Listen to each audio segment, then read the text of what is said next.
Okey, Assalamualaikum, salam sejahtera kepada semua. Okey, jadi hari ini saya nak share topik berkaitan dengan komunikasi. Okay, seperti mana yang kita maklum sebelum ni bahawa bila kita bekerja dengan komuniti, bila kita bekerja dengan individu, atau kita bekerja dengan mana-mana golongan sasaran, maka elemen komunikasi adalah cukup penting.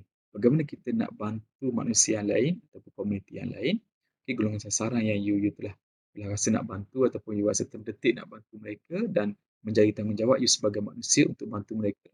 Okay, memerlukan komunikasi. Okay, komunikasi itu akan merupakan memberi impak yang katanya cukup bermakna, okay, apabila you mempunyai komunikasi yang baik dengan pihak golongan yang sasaran yang you nak bantu. Okay, jadi ini saya akan share berkaitan dengan komunikasi, okay, topik berkaitan dengan komunikasi. Okay. Okay, jadi hari ini kita bincang berkaitan komunikasi yang mana komunikasi merupakan satu perkara yang terpenting dalam kehidupan seharian. Okay, bermula daripada kita bangun tidur sehinggalah kita lelapkan mata, okay, kita tetap akan berkomunikasi. Okay, sama ada komunikasi dalam konteks secara semuka ataupun tidak. Okay, dan komunikasi juga melibatkan apa yang kita fikirkan. Itu juga komunikasi. Okay, jadi komunikasi lah kita nak menyampaikan mesej atau maklumat kepada individu tertentu melalui pelbagai bentuk seperti daripada suara awak, okay, percakapan awak, melalui gambar, okay, tunjuk gambar ni apa gambar ni, okay, bila present ni saya tunjuk gambar antara yang hijau dengan oranye tu kan, okay, yang nampak dah, okay, macam tu mesti bercakap. Itu juga dari sudut gambar. Okay, walaupun tunjuk gambar begitu, dia dah tahu ini mungkin elemen berkaitan dengan komunikasi. Okay, dari segi bahasa tubuh you, cara kedudukan you, cara you usap kepala you, okay, rambut you dan sebagainya bila you bercakap dengan orang, eye contact you dan sebagainya, itu juga memberi satu signal, okay, apa yang sebenarnya you nak sampaikan. Okay, nampak macam secara tak langsung, tetapi sebenarnya bila you bercakap dengan individu ataupun kelompok tertentu, cara pergerakan you, cara tubuh you dan sebagainya juga mempengaruhi apa yang nak orang fahami, apa yang nak maklum atau you nak sampaikan. Okay, malah bukan saja you maklumkan, tetapi juga mereka yang menyampaikan sesuatu kepada you dan cara gerak tubuh you juga memberi gambaran bagaimana penerimaan apa yang nak disampaikan kepada you. Maksud saya apa maksudnya, kalau saya sebagai pemberi, okay, dan saya akan tengok bagaimana respon you. Okay, kalau respon you dengan ada anggupan, dengan adanya rasa nak eye contact dengan saya dengan baik dan sebagainya, maksudnya saya faham bahawa you faham apa yang nak saya maklumkan dan you nak tahu apa yang saya nak maklumkan. Okay, okay. Jadi dalam konteks proses dalam komunikasi ni mempunyai elemen tertentu. Ini yang telah dijadikan oleh Maimunah tahun 2000. Sebenarnya banyak lagi elemen-elemen yang lain yang perlu diberi penekanan. Okay, tidak semestinya 7 elemen ni. Okay, banyak lagi. Pertama ialah ikut Maimunah ni menyatakan bahawa terdapat 7 elemen dalam proses komunikasi. Pertama adalah pengantar. Maksudnya you yang memberi mesej. Jadi bila you memberikan mesej, maksud you perlu ada keyakinan. Dan segala bentuk ataupun perkara yang you nak sampaikan tu mestilah tepat. Okay, mestilah berfakta. Ya, itu cukup penting supaya mereka yang mendengarnya, yang akan menerima apa yang nak nyatakan sebut, mereka akan yakin. Okay, Kemahiran ni maksud dia bercerita ni, dia nak maklum tu memang betul-betul berfakta. Jadi bila ada suatu evidence atau fakta tu, dia menyebabkan orang yakin untuk mendengar apa yang dia nak maklumkan. Okay, itu dari sudut pengantar. Dari sudut mesej dari sudut maklumat, idea atau pandangan yang datang dari bidang pengantar apa yang nak sampaikan.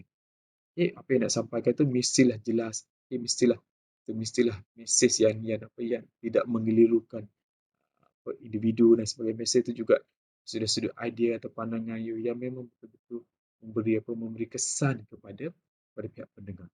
Okay, encode maksud mesej diterjemahkan dalam bentuk yang difahami oleh pihak lain. Okay, menggunakan perkataan, bahasa atau simbol. Okay, sudut you yang nak sampaikan.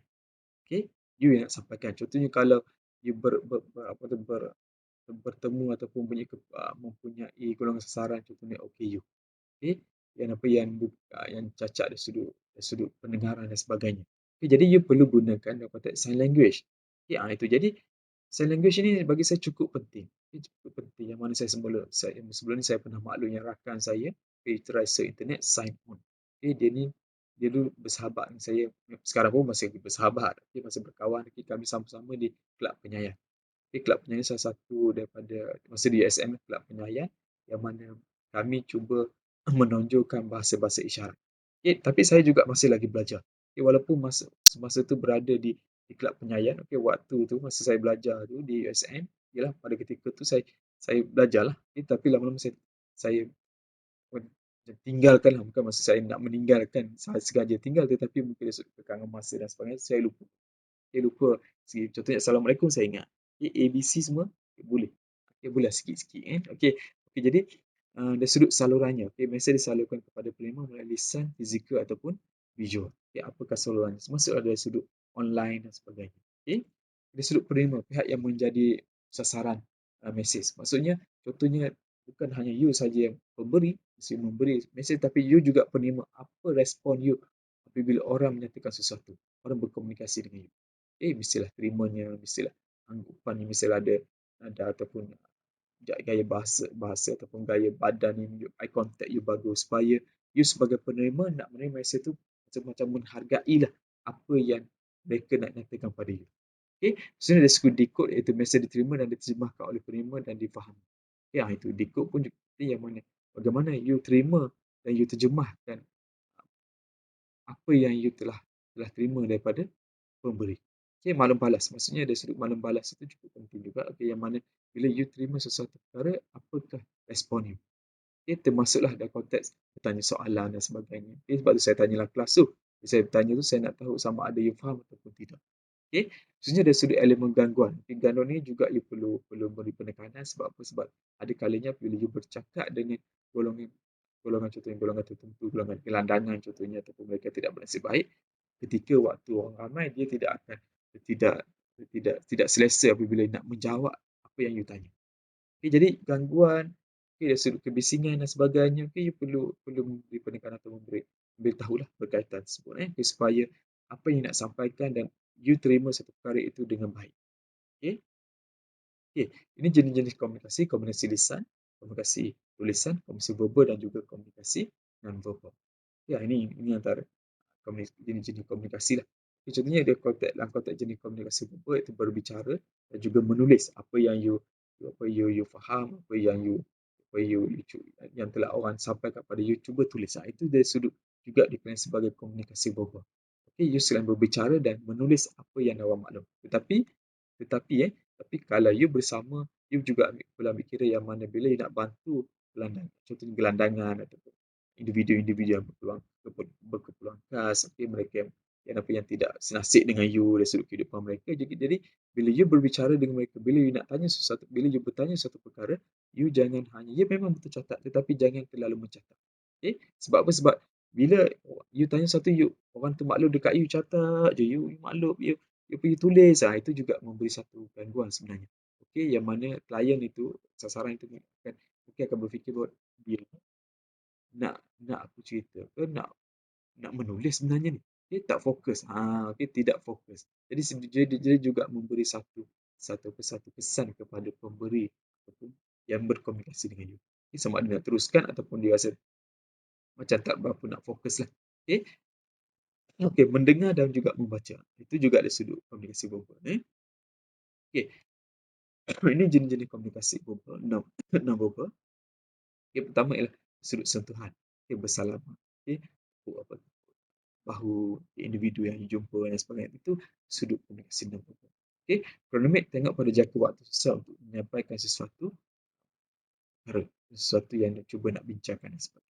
Okay, gerakan tubuh, okay, dari sudut mata, wajah, isyarat tubuh. Okay, gerakan tubuh juga melibatkan contohnya kalau dia bercerita berkaitan sedih atau kalau awak nak gembira kan.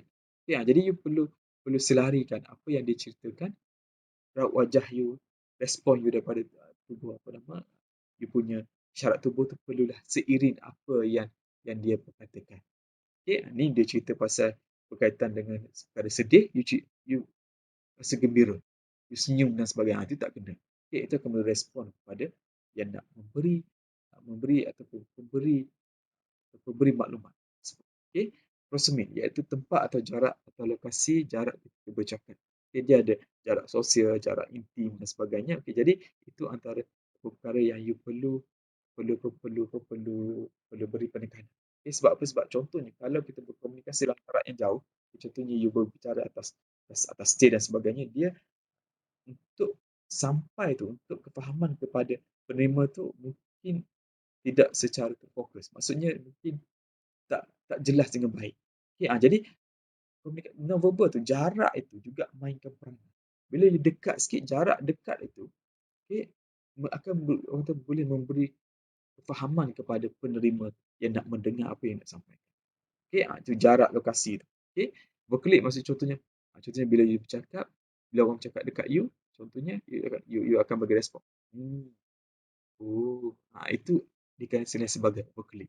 Kena pelbagaikan bila bercakap ni, bila orang bercakap dengan you ni, walaupun you non-verbal, tapi you perlu pelbagaikan respon tu.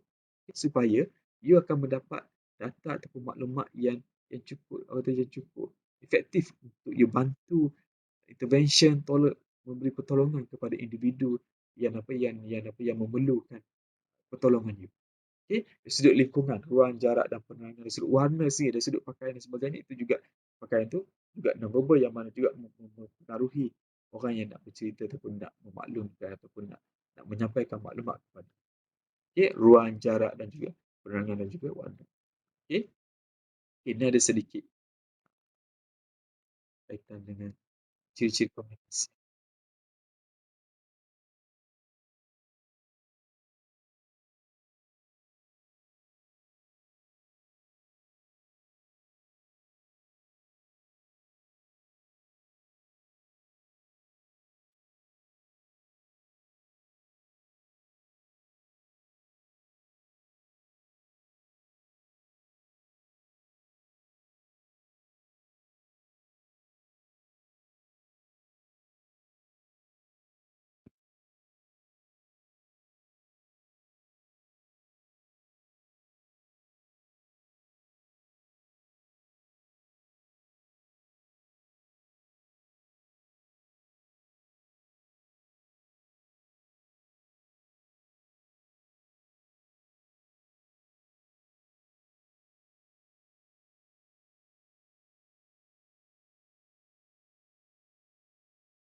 Okay,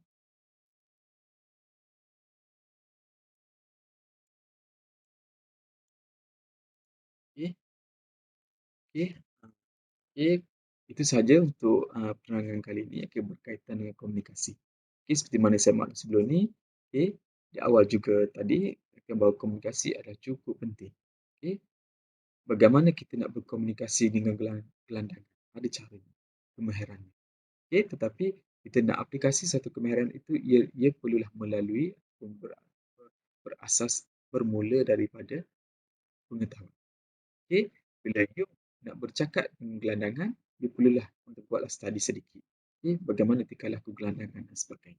Okay, barulah you boleh berkemahiran ataupun you boleh communicate mereka dengan baik. Dengan baik bagaimana? Dia menerima you dan dia akan bercerita dengan you se, segala-galanya lah. Okay, sebab mereka juga ada batasnya. Okay, maksudnya dia akan bercerita dengan you, dia akan selesa dengan you. Okay, berbanding kalau komunikasi you tidak jelas ataupun tidak mengikut situasi, okay, tidak berdasarkan situasi dan sebagainya, dia akan memberi kesan lah, okay, untuk you dapat feedback daripada sasaran. Okay, jadi komunikasi ni cukup penting, apatah lagi dalam konteks persekolahan. Okay, mana yang bekerja dengan manusia. Bila bekerja dengan manusia, maka automatik sebenarnya you perlu berkomunikasi dengan mereka. Okay, jadi insyaAllah itu sahaja untuk sesi kali ini. Jadi saya mohon maaf lah ke salah silap sebagainya. Okay, jadi Ya, ya, ya.